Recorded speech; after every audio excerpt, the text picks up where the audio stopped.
Welcome to another episode with Discussion with Nigo Gersamia. Today our guest is Alex Zibzibadze. He is the founder and leader of multiple civic organizations and civil society. He's the former head of Franklin Club, which used to run during weekends and was mostly about civil education on political, economic, and other socio-economic topics. This is where I met him. I met him in 2023 when I used to be a member of that club, and now he runs the Phoenix Order and the Future Academy of Georgia, which is a similar principle to what Franklin Club was, but it's a bit more evolved, we could say. Alex, thank you for being on the show today. It's a pleasure to have you. And thank you for having me. It's always a pleasure to talk to you. Okay, so let's begin with our first topic. So, civil engagement into politics, into economics, into social issues in young people is on the rise, not only in Georgia, but the entire world, of course. And what we're seeing is we're seeing more activism on social media and on the streets. We see more protests worldwide where young people take to the streets to defend what they believe is right. However, when we look at the political situations in not only Georgia, but in Europe and the United States, we see that while young people tend to be politically active, they tend to have strong opinions, they usually never have like a political party or candidate that they usually support. So 2 years ago, during the elections here in 2024, a lot of people were anti-government, but at the same time, a lot of people were anti-opposition. So what young people would say is that, yeah, I don't want to vote for the government because I don't like what they do. However, I also don't like the opposition. So what I'm going to do is I'm going to either stay home or vote for someone that I saw on TikTok one day. So why do you think that this happens a lot? Yeah, well, that's a very good question. First, I think I will talk based on Georgian examples mostly, but also maybe touch some international examples as well. In general, we can see a big division in politics between young people and older generation. Unfortunately, politics is becoming very old in terms of age as well. We see that US has a president, two presidents actually now, Biden and now President Trump, who are almost above 80 years old. We see that in many European countries it's also similar, and those people and the values they care sometimes don't resonate well enough with young people. Also, they are not really, young people don't watch TV anymore, as you correctly mentioned, right? They're on TikTok, maybe on Instagram. They don't even use Facebook anymore. With youth organization, we learned that we don't have to do much Facebook activity anymore because young people don't really log in on Facebook anymore. So it's very important for politicians, first of all, to be at the platforms where young people are. And I think they're starting to learn that. You see that there's more engagement happening, but still, and also it's to talk the language which young people understand, also to talk about the topics which resonates with young people. In case of Georgian example, for example, politicians know that most young people don't go to elections. Also, not only in Georgia, in the entire and world. in general, yeah. So it's like the least active group in terms of elections. So because of that, we can see in terms of political campaigning with political parties and candidates, there is not a lot of emphasis on topics which young people care about because they know that the young people are not voters. So they, for example, spend much more time talking about healthcare, talking about quality of insurance and things like that, which matters to older people much more than to younger people. And for example, they don't talk about education and educational reform as much as young people would care about, or about unemployment and so on. So I think that's the reality. In Georgia, it's also the case, but also in Georgia, we have another big problem, I think, which is worth mentioning, that unfortunately, in a classical sense, we don't really have political parties. The political parties means an institution where people become members. They become members because they believe in something. There's some ideology or some idea, some platform around which they unite.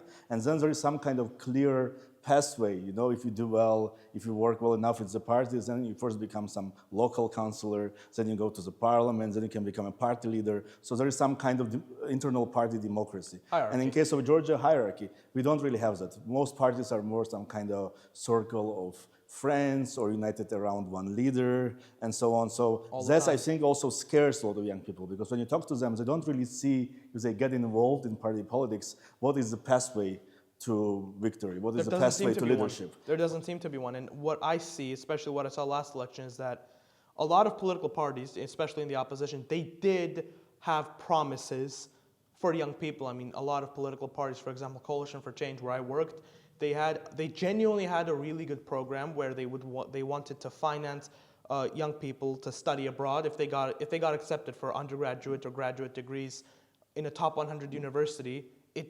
No questions asked, no matter if you're low income or high income, they would pay for your entire tuition so you could eventually take that knowledge, come back and bring it into the country. However, not once did I see this really mentioned in the main campaign. It was still mostly focused on working class people, mostly middle-aged working class people and older people. A lot of political parties talked about doubling state pension to appeal to older people. However, this creates a paradox because if they don't really campaign for younger people will not want to vote for them and go to elections, meaning that they will not want to campaign for them. So it's some sort of political paradox, which we see happening not only in Georgia, but the rest of the world. However, I think we are starting to see a change in that, especially in the United States, where let's say Donald Trump won because of a lot of young people.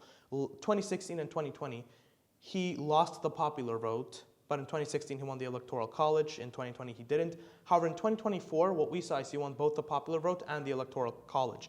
Now, I think this is due to a variety of factors. However, his social media campaign genuinely was good. I mean, if you like the president or you don't, it doesn't matter. You have to admit his campaign was very good, in my opinion. He did a really good job of being able to talk simply and easily for young people to understand what he was talking about, because a lot of politicians, when they talk about policy, a lot of young people don't understand what they're talking about and how it will affect them. Trump was able to convey this message very simply, meaning a lot of young people understood what he was saying, and the people who agreed with him went to the elections and voted for him. And I think we are starting to see a change. Yeah, well, I think in general, Trump is a great communicator. Absolutely. Yes, you may not like him or you may like him, it depends, but he is very good in conveying messages in a simple, understandable way for ordinary people, with which a lot of politicians, all these career kind of senators and other people who have been in politics for 20, 30 years, they struggle with.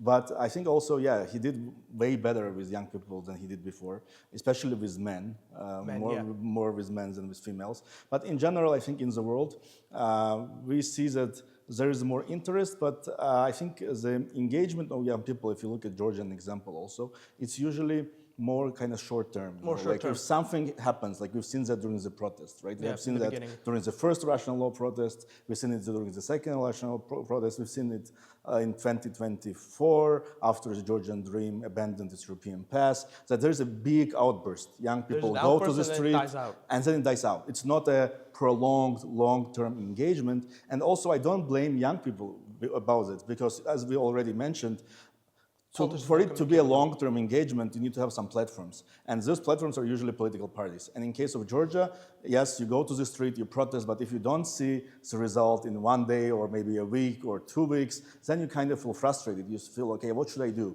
Like, I'm protesting, I'm standing on the street, the government is using tear gas, water cannons, potentially with some weird chemical substances in it against me. I'm still there, but nothing is changing. What should I do? And there is no platform and no pathway for such people. So that's why, for example, then we see the protests usually go down in scale, and then at some point there is new outburst. So I think it's very important to get young people engaged long-term on a regular basis, and that's what we're trying to do, to promote more activism and people being active in their communities and fighting about what they care about. And also, I think the second big problem, which also makes it harder for political engagement, is social media. Social media, it has like pluses and minuses. Of course, it's easier to post, to reach your voice to a lot of people, but with the social media, like when I was a child, there was no Facebook. And if you were angry about something, you only had one option. You either watch TV and stay home and be angry, or you'll go to the street, go to the protest, write a petition, do something like that. Nowadays, when you get angry, you post on Facebook, you feel that you expressed your anger, you express your political opinion, and then it's kind of gone. It's kind of like this kettle, and it helps you to remove your anger through this kettle, and then you don't have to do actual political protest. So I think social media, in a way, sometimes helps, especially authoritarianism and authoritarian leaders, because it kind of lets you express protest in a way which is not very damaging for the regimes. Absolutely, I agree with you, because a lot of times what we see is that young people, they go out to the streets, they're they protest for a week, they go back, but they continue this campaign on social media. We've seen a lot of videos against the policies that our government did that young people don't like. We see a lot of posts against them, criticizing it. However, we don't see any results because social media can be ignored by governments. They can always say that, oh, an opposition party just bought some bots on TikTok and Instagram, so this is not true opinion. In which bots are genuinely becoming a problem. I mean, I've had bots on my podcast, you've had it on yours, and opposition parties, governments around the world have had bots being a major problem. Now what I want to talk about is campaigning. Now, we were talking about social media. Now, what we saw last election season in our country was still opposition parties just kept buying television ads, spending millions of dollars on billboards, which don't really matter for young people. Because like it or not, if there's a big billboard for a political party or there's a really good advertisement on television, a young person is not going to be able to see it. And all that money is wasted because people over the age of 30 already know who they want to vote for. They already have a political party or candidate that they support. A billboard there and a television ad is very unlikely to change their mind. And I personally believe that while they are necessary, they are mostly a waste of money. Now, I'll bring an example of Nigel Farage in the UK and his Reform UK party. His campaign is primarily social media. Now, the United Kingdom has a constituent system, not a proportional election system, and he did not win as many seats. However, he was able to get third place in the election. He got approximately 5 million votes, I believe. And if it was proportional, if the system in the UK was proportional, he'd have about 100 seats in his parliament. So he beat the Liberal Democrats, which is usually the party that usually goes third place in elections, proportionally, of course. And we're seeing that this political party is on track to have the most seats in the British Parliament by the next general election. Now, this might change, of course, because we never know how the situation might change or how the other parties might respond during the election season. But what we're seeing is a rise in social media content, and it is paying off. More young people are voting in the UK. They lowered their voting age to 16. And what I think will happen in 2029, I believe is when the next general election is, that there's going to be a Reform UK majority if things go the way that they are going right now. And I think that the Conservative and Labour Party, which have been dominating British politics for a long time, they might form a coalition with Reform UK, they might not. However, what I think is going to happen is that election is the time when political parties around the world genuinely change their campaigns more in favor for social media, because if Reform UK can win, it means that a party that was started from basically nothing, had 1 or 2 seats at Parliament max, was able to win the British Parliament just by social media votes. And these old-fashioned parties will have to change the campaign. What's your opinion on this? Yeah, well, let's see what happens in the UK. As you correctly mentioned, at the moment, the Reform Party is ahead in all the polls. And if the elections were to held, for example, today, they would most likely get the most seats. But all those things may change until 2029, right? But in the case of Georgia as well, we've seen that campaigning on social media can be very, very effective. For example, the Gurchi party, which maybe was not the mainstream party, not the largest party, but if you calculate the amount they spent on social media and amount which cost them one single vote, so if you look how much did they basically spend to get one single vote in their campaign, you can see extremely efficient results, which they had in 2020 elections, for example. In comparison to parties like Lelo or Strategy Armashenabeli or even UNM and GD, which did this traditional campaigning, which meant with the big billboards, a huge TV advertisements and so on. So yes, parties have to pay more attention, and I think they're shifting their attention.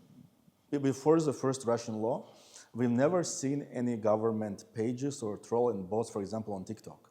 Nowadays, the TikTok is full of Georgian Dream bots, trolls, and also pages, and it's the same with other political parties. So I think the parties are learning. It just probably takes them longer than ordinary people, and they are usually, it's like when you're in an institution, you have like this feeling that something which I was doing was good, so why should I change? But at some point they change, and I think they become better. But yeah, it takes time. And there are examples, not only in UK, but also, for example, there is in Romania, for example, which was also a very dangerous example when a pro-Russian candidate almost won the presidential elections running campaign of TikTok and Instagram. Yes, then the Constitutional Court intervened and canceled his victory, and they had to do like another round of elections, and the outcome was good for pro-European political forces, but it also showed the danger of it. Even the Brexit, if you look at the Brexit it was a big success because they really utilized the social media really well, and it shows that it has a huge potential politically. Yeah, and it would be very great if good political forces use it more practically. And they don't. This is strange for me because in 2024, in our elections, Coalition for Change definitely had the biggest potential to they had the potential to get maybe 30% of the votes, and together the opposition could have had 70% of the votes, while Georgian Dream could have 30. Now, while the elections were rigged and they were not really recognized anywhere in the world, they still were not, even the real result, they still were not able to get more than 20%, in my opinion, because they simply spent way too much money and attention on people that they already knew were voting for them instead of spending it on young voters. Most young voters did vote Coalition for Change, the ones that did go to the elections. However, a lot of them didn't vote because they agreed with their policy. They voted because they didn't want to vote Georgian Dream. Some didn't want to vote UNM. Lelo and Georgi Gaharia's party, they did not want to associate themselves with them as well. So Coalition for Change seemed like the only center and normal option for them to choose. Not because they liked the campaign. A lot of people I spoke to who voted for this party said that this is the reason that they voted for them. So what I think they should have done, in my opinion, is that they should have done more social media, because they genuinely did have a lot of politicians in the party. The leaders they can give really good speeches on social media. I saw the potential in that. They have a lot of young politicians. And this is not only about Coalition for Change, UNM and Georgian Dream. Georgian Dream is kind of doing this, but young people do not like Georgian Dream politicians, so they will not be as engaged with them. The only engagement that they have is bots.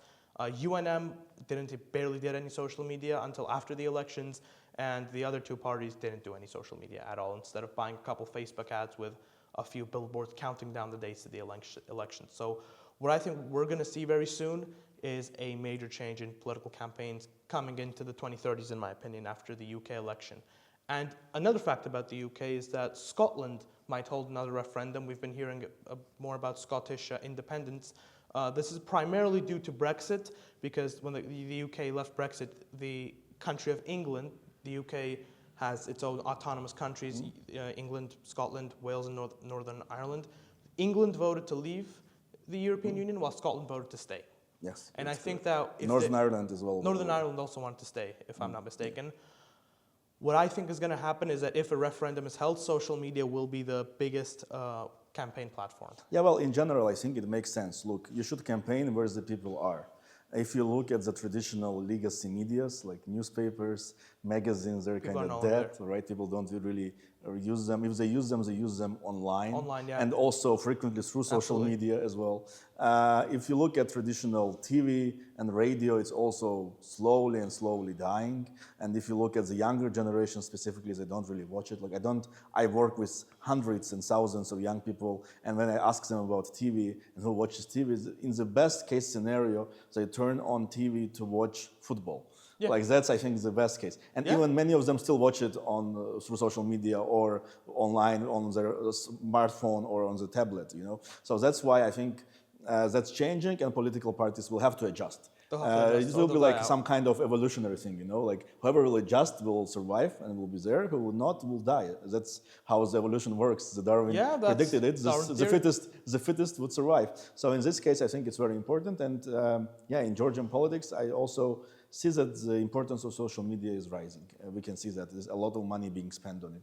And as we see, unfortunately, the GD is outspending everyone. They have, like this, as you mentioned, a huge amount of troll and bot factories, which costs hundreds of thousands per month. They do a huge amount of boosting. If you look, they do that a lot.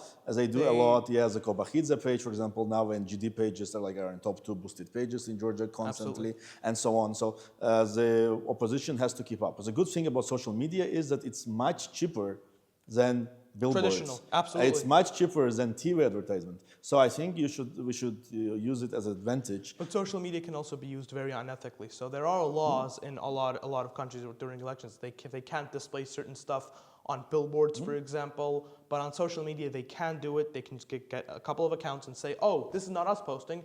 This is individual people who are posting bad stuff about this political party. It's not us, even though it was them, but you can never prove it. So we saw that happen a lot, especially in our countries, in the United States as well, in the United Kingdom as well, everywhere in the world. I remember the day before elections were held in our country, I went to the Coalition for Change's office because it's where I used to work during the election season. And what happened is we had 50,000 new followers from the Philippines. I genuinely do not think that 50,000 Filipino people would really care that much about Georgian politics for them to follow an opposition party all at once. So it can be used unethically. So we need to find... Yes, there are examples of it. We have Cambridge Analytica.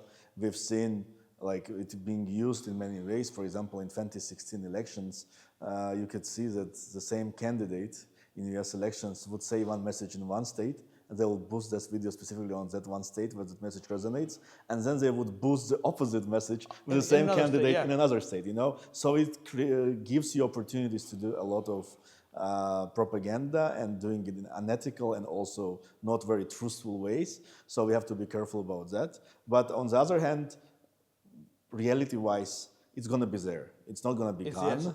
And the bad forces, the dark forces, as we can say it, or authoritarian forces, authoritarian excess of powers, going to use it as much as they can. So we, the pro-democracy, pro-European forces, should learn how to use it ethically and at the same time effectively. You know, that's very important.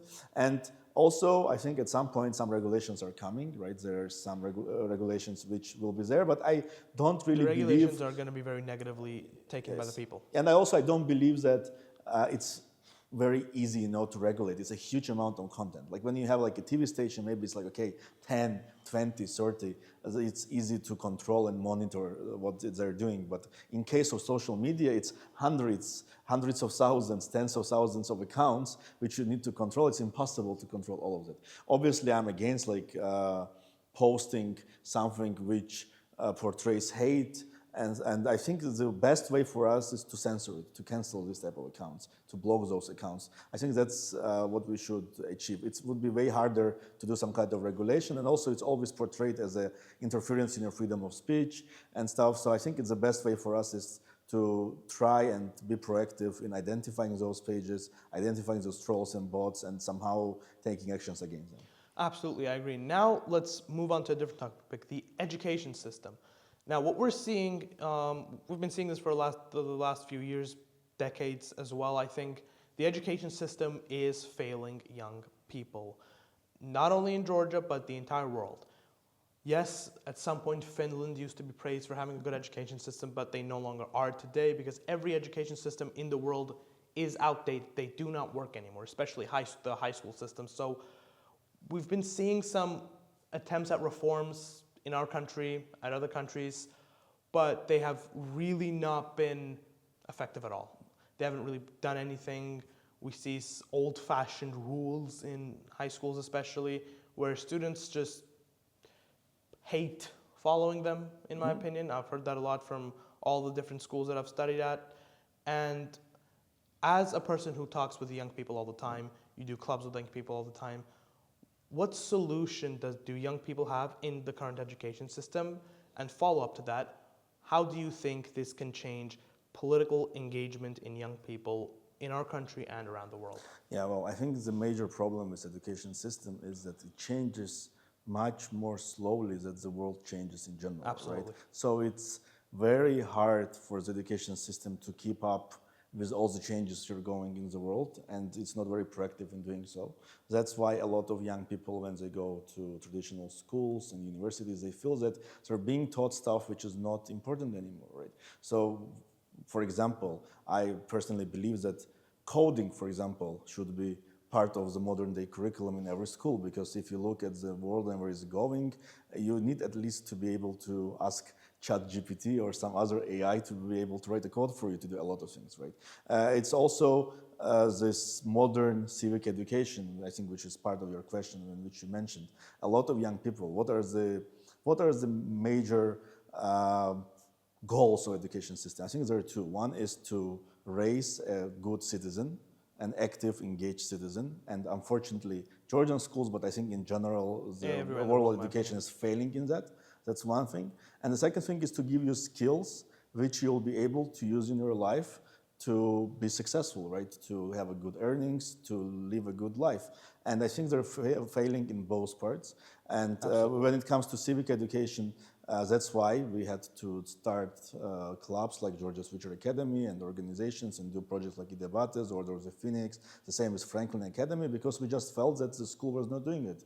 Somebody had to provide civic education to young people, and I think that's one part. So for young people, one option is nowadays, if you're not getting this information or education in your school, go on YouTube, go on social media, there's a lot of content there. Also try to find some local civil society organizations which provide you with such civic education. That's one. And I think it's the same goes about the skills. For example, if you go to school and you're tired about some subject which you think is useless and boring, yeah, do as much as you can to pass it well, but then also you can always find some options.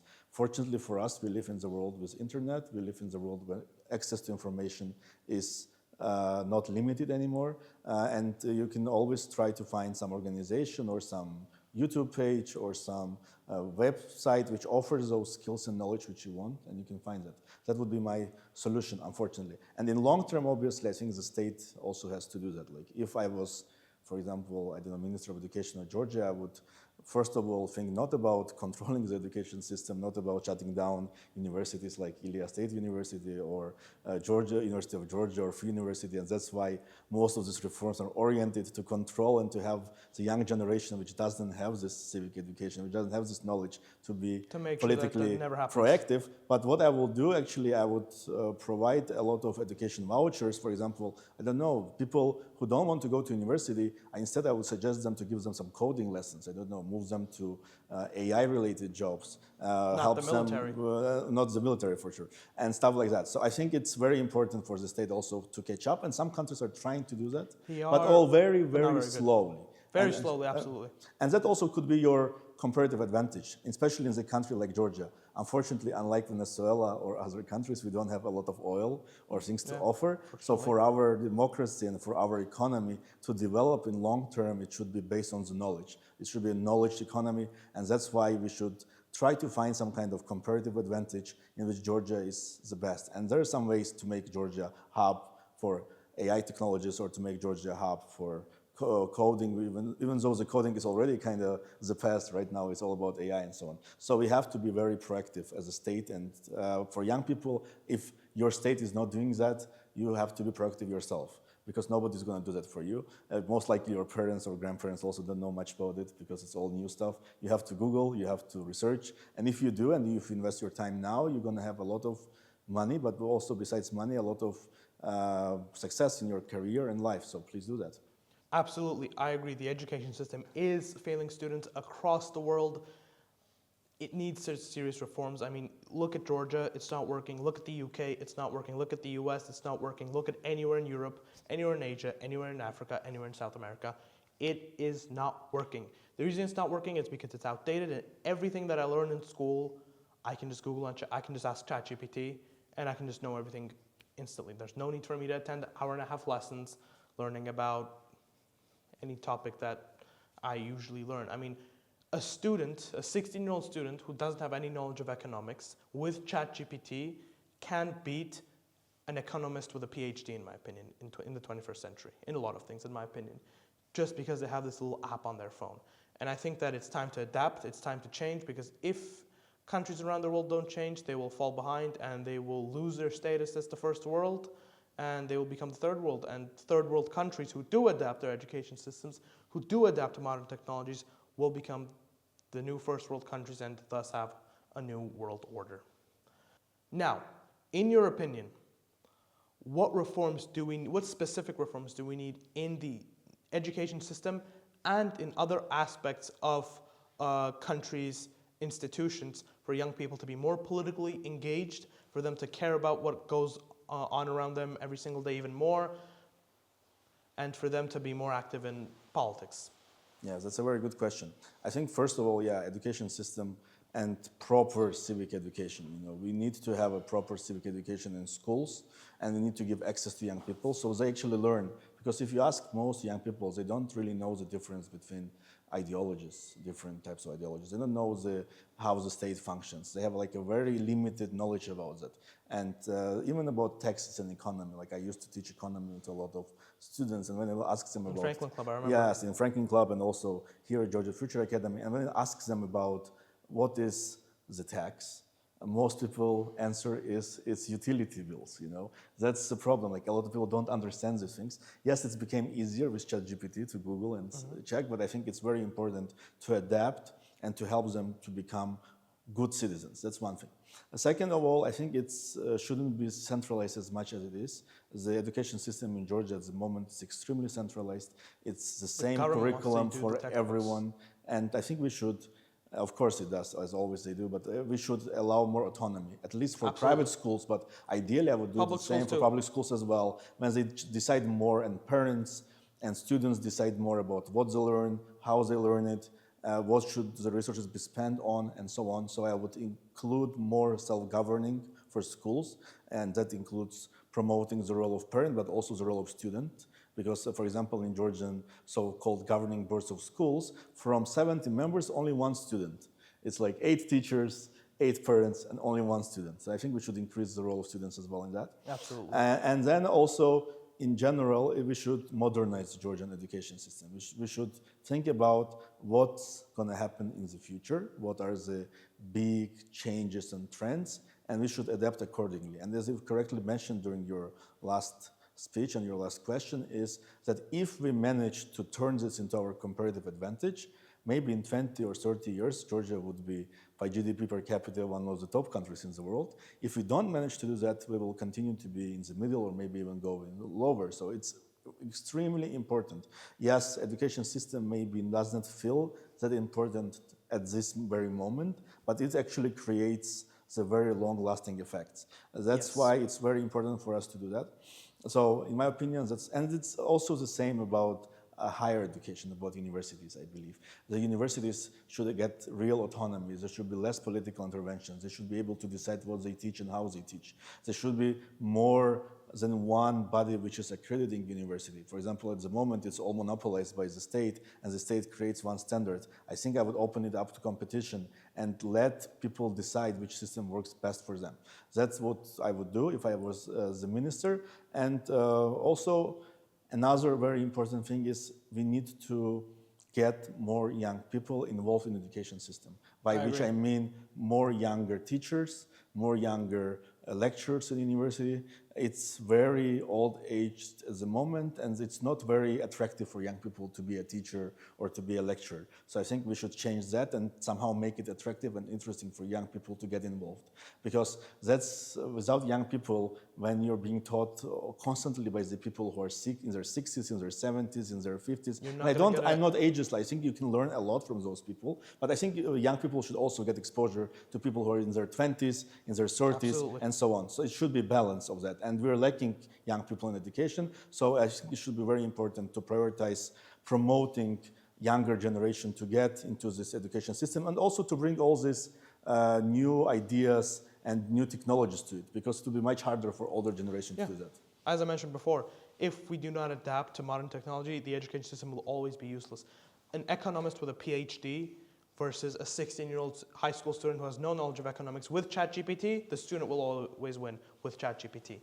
So now our final question: where do you see all of this that we talked about? What do you think will be done in 10 years? In 10 years, where do you see that? What changes do you hope will happen?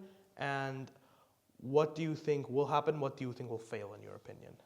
Well, I believe that eventually, as the Georgian people would win in their fight for European pass. Hopefully. I strongly believe, I don't see the other way. I think it's historical justice. And also, I think the biggest source of my optimism are the young people, because I talk to many of them. I see many of them getting educated like you abroad, getting a lot of skills and knowledge in the best schools and best universities around the world. Also doing a lot of great things on social media, in their own projects and so on. So your podcast is, for example, an example of that. So that's my source of optimism. And I think that eventually we will definitely, the authoritarian system will be defeated in Georgia. The Russia will be defeated in Georgia. We will turn back to our European past. But what I want, and what is most important for me, I want it to happen fast. When people ask me when this will happen, it could be in 2 years, it could be in 1 year, it could be in 10, it could be in 20. And for me, and I think for all of us, because we are not living in infinity, right? We have limited amount of years left to us. We want it to happen faster. So that's why I think it's very important for us to try and do it as soon as possible. And if this change will happen and Georgia will become a part of European Union, I think that will open also a lot of opportunities further for Georgian students. A lot of more Georgians would go study in European universities, which would make this process of Georgian democratization more irreversible. But also, as we talked already, I hope that when the political system changes and when there are new government comes to power in Georgia, they will prioritize education. They will prioritize modernizing it. And if they don't, I'm sure there will be people in opposition, and maybe I will be one of them, who will go and proactively push them to do that, who will be constantly criticizing them if they don't. Because I think that's extremely important. We're living on the brink of changes. The world is changing in many ways. As the security order is being gone, which we had after the World War II, after the Ukrainian invasion especially. The technological order is changing. The economic and social order is changing. So if we don't adapt to it, and if we don't adapt quickly, we're doomed to fail. Absolutely. So that's why I think it's very important for us to do that. And I hope that with the change, this will happen as well, with political change. Because with the current regime, I don't really have any hopes for it, because it's authoritarian in nature, and authoritarians usually don't want those changes, because educated people and educated mass of people creates a lot of problems for them. So they prefer to usually to continue and have less educated people who are very bad in critical thinking, who are very bad in reading comprehension and so on. And we know that in PISA, for example, Georgians are not doing really well, and I think the government is fine with this. If your goal is to rule forever, the less educated people you have, the easier it is. But after the regime change, and I'm optimistic that it will happen at some point, definitely education should be one of the most important priorities for the new regime, for the new government. And I hope they will do that. If they don't, we will push them to do that. That's why people like you and me and many others, I think, will jointly do that. Yeah, well, let's just hope it's not a new regime, and let's just hope that everything happens, the world adapts, we adapt, and that the education system becomes modernized and young people are more engaged in politics. Thank you so much. Thank you.